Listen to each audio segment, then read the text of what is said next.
you doing? Those aren't Qur'ans, are they? No. You're not going to burn these books, are you? Well, the thought had crossed my mind. No! Don't burn these books. Books are filled with valuable information.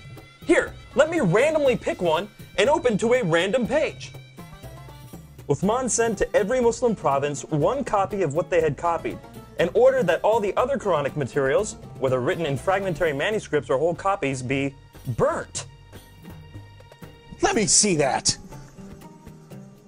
Uthman ordered that all other Quranic materials be burnt. So there's already been a Burn the Quran Day. But why, Nabeel? I don't know, David. Perhaps one of these other books that are filled with valuable information can help. It's a good thing you didn't burn them. Let's take a look at one at random. Oh, here's one. Sahih Muslim. Abu Musa al-Ash'ari sent for the reciters of Basra. They came to him and they were 300 in number. They recited the Quran and he said, "You are the best among the inhabitants of Basra, for you are the reciters among them. So continue to recite it. But bear in mind that your reciting for a long time may not harden your hearts, as were hardened the hearts of those before you." Good. Wow, it says they had their hearts hardened. Well, what happened next? Let's keep reading and find out. We used to recite a surah which resembled in length and severity to Surah Barat. I have, however, forgotten it, with the exception of this, which I remember out of it. If there were 2 valleys full of riches for the son of Adam, he would long for a 3rd valley, and nothing would fill the stomach of the son of Adam but dust.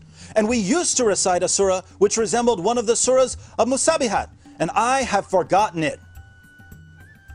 So this is saying that 2 chapters of the Quran are missing because Muslims forgot them. Let me see that.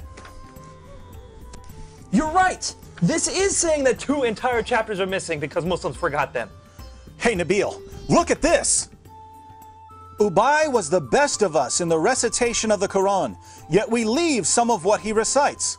Ubay says, "I have taken it from the mouth of Allah's messenger and will not leave it for anything whatever." Wasn't Ubay the best reciter of the Quran? Yes! And wasn't he one of the best 4 teachers of the Quran? Yes! But he says stuff in his Quran that is not in this Quran. Let me pick a random verse from this Quran and read it. Surah 33, verse 6.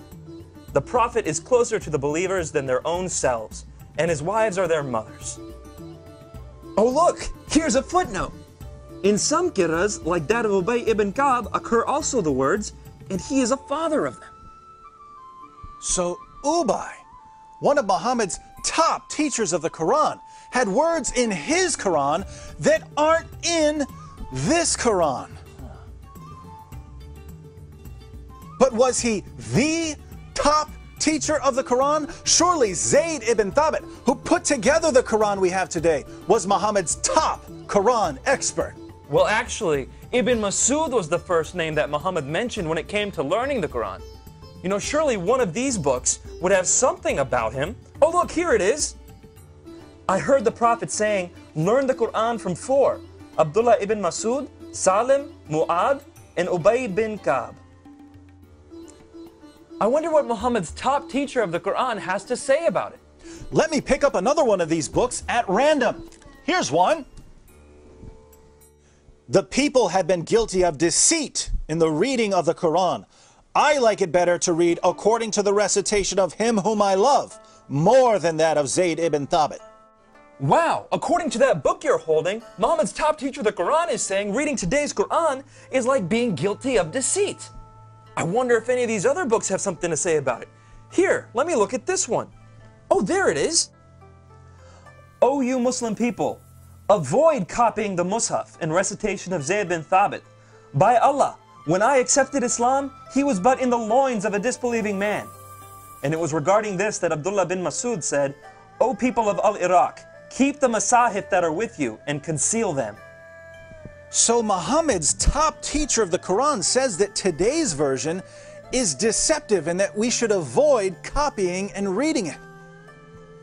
But now I'm confused, Nabeel. Muslims have always told me that the Quran has been perfectly preserved right down to the letter and that the evidence proves this. That's what I was always taught. I'm sure one of these books will tell us that the Quran was perfectly preserved. How about that one? Let's see.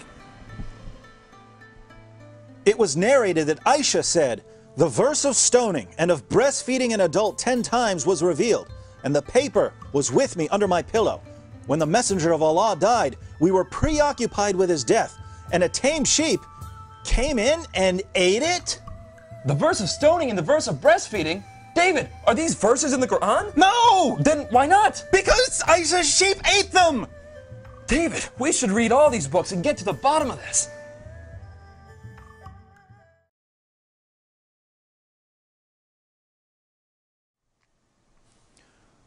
So let me see if I've got this right.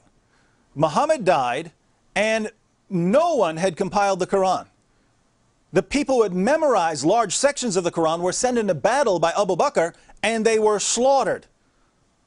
Muslims lost a ton of the Quran that day. Abu Bakr didn't want to lose any more, and so he had Zayd ibn Thabit put together what was left and compiled it into a manuscript. And soon thereafter, people started compiling their own manuscripts, and large disputes began to happen over what should be included in the Quran. Ibn Masud had only 111 chapters in his Quran, while Ubay ibn Ka'b had 116 chapters. And Zayd, who compiled today's Quran, only had 114 chapters. According to Muslim sources, entire chapters of the Quran were lost. Large sections of chapters have been lost. Individual verses have been lost.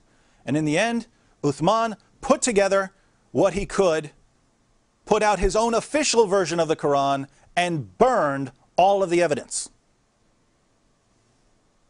Wow. Sure, I'm glad that no one burned this evidence. Nabeel, let's agree that we're never going to burn any book, no matter how much we disagree with it. Yes.